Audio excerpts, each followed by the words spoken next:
성부와 성자와 성령의 이름으로 아멘. 평화의 왕으로 오실 주님을 맞이할 준비라는 제목으로 함께 은혜를 나누겠습니다. 평화의 왕으로 오실 주님을 맞이할 준비는 어떻게 해야 되는가?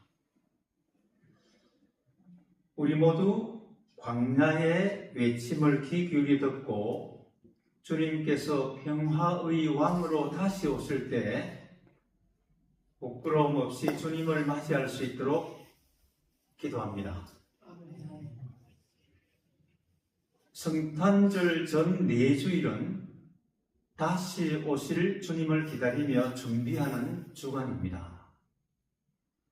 이번 주는 두 번째 주일로 우리 자신을 가다듬어 부끄러움 없이 평화의 주님을 맞이할 수 있도록 늘 깨어 준비할 수 있도록 축복합니다. 인류를 죄와 죽음에서 구원하시기 위해 하느님이 몸소 사람이 되어 오셨습니다. 2000여 년 전에 아기로 마국간에 태어나신 예수 그리스도는 하느님의 어린 양으로 우리 죄를 대신 지시고 십자가에서 죽으셨습니다. 그리고 사흘 후에 다시 살아신 후 성천하여 당신의 영인 하나님의 성령을 우리에게 보내셨습니다. 예수 그리스도를 주님으로 믿고 영접한 사람들은 하나님의 자녀가 되는 권세와 영생의 은총을 누리며 하나님의 사랑으로 살게 됩니다. 예수 그리스도께서는 마지막 심판주로 궁극적인 평화를 이루는 주님으로 다시 오십니다. 우리는 다시 오실 주님을 매주일 고백하고 기다리고 있습니다. 그리스도께서는 죽으셨고 부활하셨고 다시 오십니다. 어느 누구도 주님이 언제 올지 그 날과 시간을 알 수가 없습니다. 천사들도 아들도 모르고 성부 하나님만이 아십니다. 비가 잘 오지 않는 사막지대에 살았던 노아로서 홍수를 상상할 수 없었습니다. 그 당시 사람들은 방주를 만드는 노아를 아마 미천 사람으로 취급했을 것입니다. 그러나 홍수의 때는 왔고 방주에 들어간 사람들만 구원을 받았습니다. 주님은 마치 노아 홍수 때처럼 도둑이 갑자기 들이닥치는 것처럼 우리가 생각지도 못한 바로 그때에 갑자기 재림할 것이라고 경고하십니다. 그러므로 늘 깨어 준비합시다. 그러면 우리가 어떻게 늘 깨어 준비할 수 있을까요? 흔들리지 않는 확고한 믿음으로 세례를 통해 그리고 성령 세례를 통해 준비합시다. 첫째, 흔들리지 않는 믿음으로 평화의 왕을 맞이합시다. 사도 바울은 이사야의 말씀을 인용하여 이 새의 줄기에서 삭시 돋아 이방인들을 다스릴 분이 나타나리니 이방인들은 그분에게 희망을 걸리라고 하였습니다. 이사야 선지자는 그분은 가난한 자들의 재판을 정당하게 해주고 흙에 묻혀 사는 천민의 시비를 바로 가려주며 잔인한 자를 치고 그 입김은 무도한 자를 죽이리라고 하였습니다. 다시 오실 주님은 정의로 허리를 동이고 성실로 띠를 띠시는 분이십니다.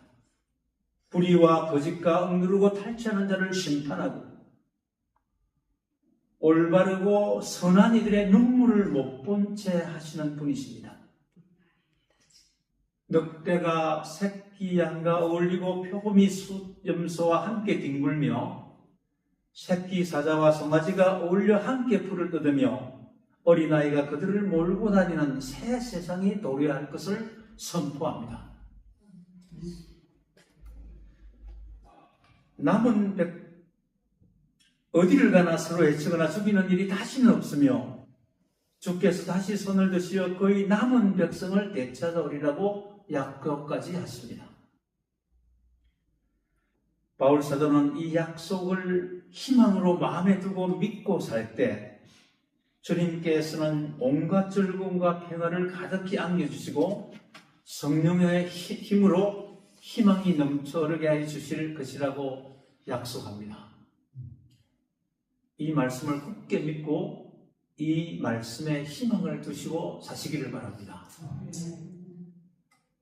사람들이 모두 노아를 비웃고 바보처럼 천치라고 놀리며 먹고 마시고 세상을 즐기며 살았지만 홍수가 온 세상을 덮었을 때 살아남은 사람은 방주에 들어간 노아의 가족뿐이었습니다. 말씀으로 늘 깨어 하나님께 순종하여 사는 믿음의 사람들이 되시기를 축복합니다. 주님은 평화의 왕으로 다시 오십니다. 믿음의 은총으로 영원히 이 축복을 누리시기를 다시 한번 축복합니다. 두 번째, 세례의 은총으로 평화의 왕이 오심을 준비합시다. 요한은 광야에서 회개하여라, 하늘나라가 다가왔다고 선포합니다. 예루살렘을 비롯하여 유다와 요르단강 부근 사람들이 요한을 찾아가서 자기 죄를 고백하고 세례를 받았습니다. 요한이 물로 세례를 베푸는 것은 마치 노아 가족이 방주에 들어가 홍수의 심판을 면한 것처럼 또 다른 방주에 들어가 심판을 면하게 하는 것과 같습니다. 이 새 방주는 예수님의 몸인 교회 공동체라고 할 수 있습니다. 공동체입니다. 세례받은 이들이 모인 공동체가 새 구원의 방주인 교회입니다. 주 예수 그리스도를 믿음으로 자신의 죄를 씻는 예식이 세례입니다. 요한은 회개한 사람들에게 물로 세례를 베풉니다. 하나님을 떠난 사람들이 다시 하나님께 돌아오는 것이 회개입니다. 하나님을 떠나 제 멋대로 산 모든 행실, 자신의 욕심을 채우기 위한 모든 말과 행실이 죄임을 깨닫고 주님의 뜻대로 살기로 결단할 것을 촉구합니다. 하나님은 빛이십니다. 회개한 사람에게는 회개 열매를 요구합니다. 당시 바리사이파 사람들은 율법을 구원의 길로, 사두가이파 사람들은 동물을 잡아 그 피로 죄를 용서받게 해주는 제사장들이었습니다. 그들은 율법이 구원의 길이라고 가르치고 성전 제사로 죄의 용서를 선포하며 율법과 죄로 동족들을 죽음으로 몰고 가는 지도자이었다고 할 수가 있습니다. 세례요한은 그들을 향해 독사의 자식들이라고 맹렬히 비난합니다. 누구나 하나님께 돌아오면 주님은 두 팔로 감싸 맞아주십니다. 우리가 하나님 앞에 돌아와 자신의 죄를 고백하고 세례를 받으면 죄는 용서받습니다. 탕자의 비유에서 돌아온 자녀에게 가락지를 끼워주고 잔치를 베풀어 주십니다. 온갖 더러움을 물로 씻어내듯 우리의 죄는 예수 그리스도의 피로써 씻김 바 되었다는 것을 세례를 통해 확신할 수 있습니다. 그러므로 세례 은총을 누리시기를 축복합니다. 죄에서 해방되었고 하나님의 가족으로 환영받으며 하나님의 자녀로서 성령의 은혜가 우리 안에 머물고 있음을 깨닫고 누리시기를 축복합니다. 주님은 평화의 왕으로 다시 옵니다. 세례 연속으로 늘 준비하시기를 바랍니다. 끝으로 성령 세례를 통해 평화의 왕이 오심을 준비합시다. 예수님은 성령과 불로 세례를 베푸실 분이라고 세례요한은 소개합니다. 오순절날 성령과 불로 우리는 그 제자들은 120명 문도들은 세례를 받았죠. 요한은 뒤에 오시는 분의 신발을 들고 다닐 자격조차 없는 사람이라고 자신을 낮추어 말했습니다. 그리고 뒤에 오시는 분, 즉 예수 그리스도는 성령과 불로 세례를 베푸실 것이라고 했습니다. 성령은 우리에게 생명을 주신 삼위일체 하나님, 곧 제3위의 하나님입니다. 하나님이 계획했던 구원은 예수님을 통해 이루어졌으며 성령님을 통해 지금도 지속되고 있습니다. 성령님은 과거의 사건을 현재의 사건이 되게 하고 미래의 일을 미리 맛보게 해주십니다.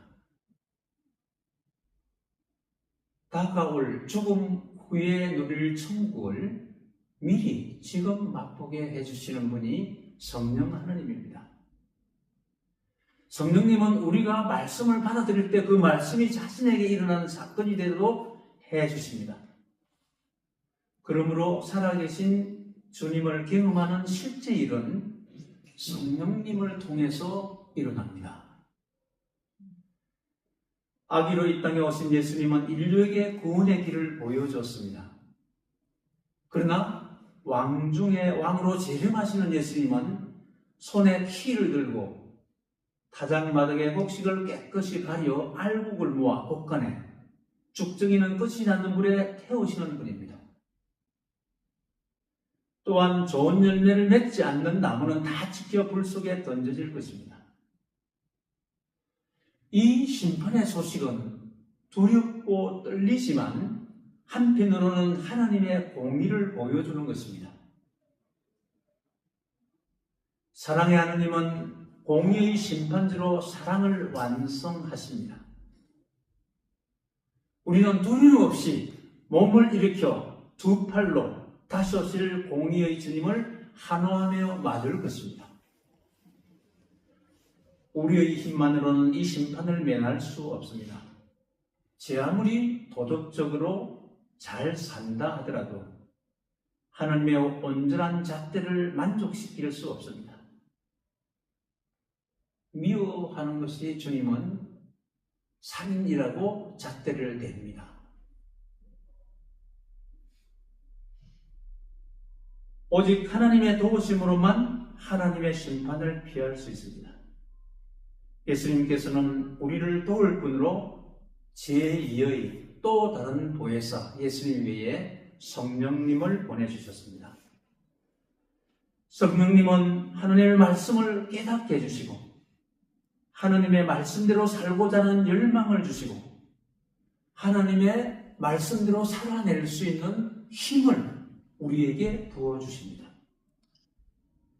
과거의 예수님이 아닌 부활하셔서 지금 우리와 함께 계신 예수님, 먼데 계시는 하나님이 아니라 바로 우리와 함께 우리 안에서 우리를 도와주시는 주님이 성령 하나님입니다. 하나님의 나라는 먹고 마시는 일이 아니라 성령을 통해서 누리는 정의와 평화와 기쁨입니다. 또한 하나님께서 주신 성령은 우리에게 비겁한 마음을 주시는 것이 아니라 힘과 사랑과 절제를 주십니다. 성령님은 교회 공동체를 건강하게 자라게 하기 위해 여러 은사뿐 아니라 성령의 열매를 맺게 해주십니다. 우리 자신과 하나님과의 관계 속에서 하나님이 우리에게 주시는 것은 사랑의 열매입니다. 기쁨의 열매입니다. 성령의 열매입니다. 하나님과 내가 바른 관계에 놓여 있으면 사랑과 평화와 기쁨을 내 마음 중심으로부터 내 삶 속에서 누리게 됩니다. 그리고 하나님과 나의 관계가 바로 서 있으면 이웃과의 관계 속에서 인내하게 해주십니다. 이웃을 정말 친절하게 우리가 대할 수 있게 해주십니다. 그리고 우리가 이웃에게 선행을 할 수 있도록 도와주십니다. 그리고 하나님과 우리가 올바른 관계에 있으면 그 성령님은 나 자신이 진실하게 살도록 해주십니다. 그리고 온유하게 살게 해주시고 절제의 열매를 맺도록 해주십니다. 그래서 우리가 주님이 온전한 것처럼 우리의 인격이 온전하게 해주십니다.